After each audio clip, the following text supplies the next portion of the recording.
From the OUTV Broadcast Center in Los Angeles, California, this is Brief News Brief, a brief look at today's trending news topics, proudly combating the thought police since 2016. Here's your host, James Heaney. I'm James Heaney, and this is your Brief News Briefing. So is this pandemic over yet? Geesh! When's life gonna get back to normal? Well, dum-dum, it's never going back to the way it was. Those were the good old days. This is the future. Welcome, time traveler. Isn't it great? While most of the states are in total lockdown quarantine, where we're not allowed to leave our apartment or our homes, there are some signs that the lockdown might start to loosen up soon, at least in California. Today, California Governor Gavin Newsom discussed several goals that must be met in order for California to bravely move into the new future. Broad strokes: face coverings could become a mainstay. Schools might stagger start times for students. Restaurants might reopen with fewer tables. And large gatherings, those are still going to be off limits. So even if we do start to go back to life outside of home normally, festival season, it's canceled indefinitely. If you're itching for that aspect of your life to return, don't hold your breath. In fact, it was recently announced that Burning Man will be holding a completely digital experience this year, which worries me, being so close to LA, that we just can't handle that kind of fire on the last day during fire season, so maybe we could stop from burning down the art we create on the last day of Burning Man. Maybe. Newsom suggested today that the state must meet a high bar before walking back the order. But here in California, we're used to a high bar, so bring it at us, brah. What does this future look like? Well, California expects to begin statewide antibody tests in the next few weeks. Handshakes? Forget about it. Those are a thing of the past, pasty. Apple and Google are teaming up to develop an app that tracks who you come in within 6 feet of, and if that person gets sick, well, you'll get an alert. California needs to step up its hospital capacity and certainly needs widespread testing. Other than that, it's basically protecting high-risk people who will likely not ever stop social distancing, because if they do, well, that's too high of a risk. And there's several other long-term social distancing measures, at schools, businesses, and childcare facilities.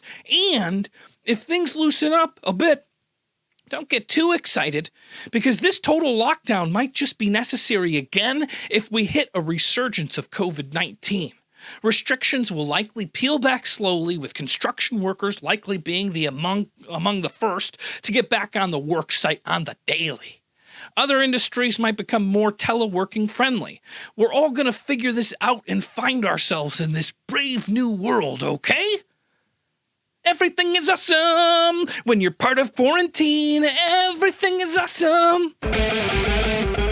So you tried to rig an election, Wisconsin. Well, guess what? You failed. Last night, the people of Wisconsin celebrated the unlikely ousting of a conservative justice in a crucial race for a seat on the state's highest court. The results came in last night. Even though this election was actually last Tuesday, it took a little longer. You know why? There was a bunch of absentee ballots, because people didn't want to go out and risk their health and safety for the vote, despite the fact that the Republicans thought to themselves, you know what helps us? Lower voter turnout. Maybe if people are so afraid for their health, they won't turn out and we'll win an election. Well, people thought that it was worth the risk, and I am hoping that we don't see a spike in people getting COVID-19, but good God, isn't it hard to sleep at night when you've put people's lives on the line for a political cause and you still lose? I almost feel bad, because you should be sleepless with shame at night. All right, last Tuesday it dramatically went down during the pandemic. Democrats were trying to postpone the election, or at the very least extend the voting by mail deadline, but the courts deemed the election must go on. The consequential race was between incumbent Justice Daniel Kelly and Judge Jill Karofsky. Jill beat Dan in an upset. The election was essentially a trial run for the November election in the closely divided swing state. Last week, it didn't look like it was going very well. Lines stretched for hours, and there was even rain and hail. People were risking their lives to vote. Republicans in Wisconsin were weaponizing the pandemic in order to attempt to edge out a political victory. For shame.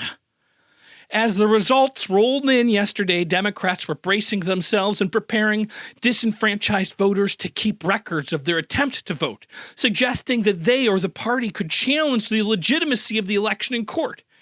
But Jill won with a nearly 11-point margin in a state Donald Trump had carried by less than a single percentage point in 2016. It wasn't even close. Did the GOP's refusal to encourage more participation or postpone the election motivate Wisconsinites to turn out and vote against them? Did the whole maniacal plan backfire? A task force member who runs the election law department at Ohio State University said, "We're lucky that democracy didn't completely fail. It came close to it, unfortunately, in a really serious way."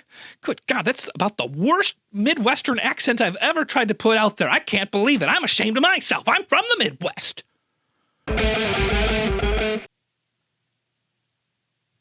And that's my impression of a Joshua tree. While I might be struggling with my Midwest accent today, I can nail a Joshua impression like that.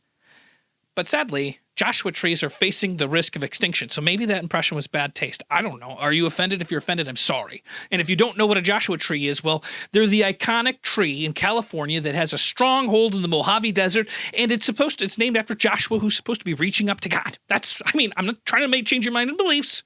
Anyways, decades of development, drought, and more frequent wildfires due to climate change, or so the scientists say. Well, they've put the trees into a new special yet sad club. The state wildlife authorities are now recommending that the trees be considered for listing as an endangered species.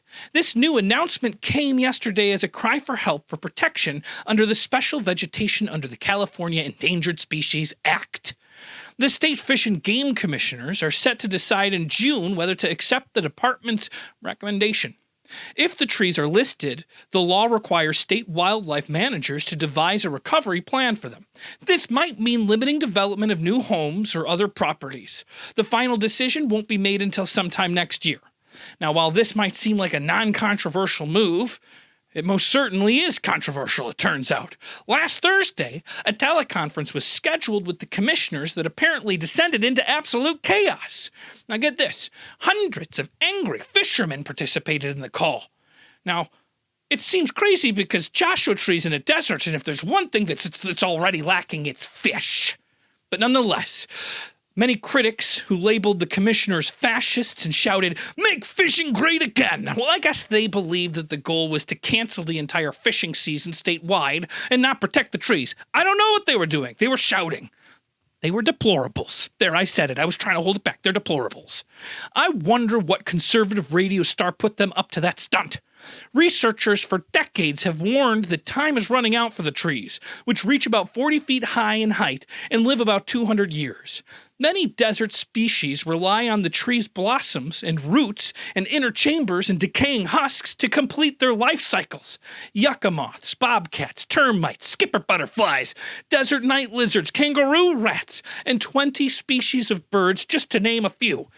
But none birds, not naming any of the birds. It's the circle of life. Newsman, get your news, man. Come on, newsman, tell me the news. Tell me the news. Tell me the news. Newsman, get your news, man. Come on, newsman, tell me the news.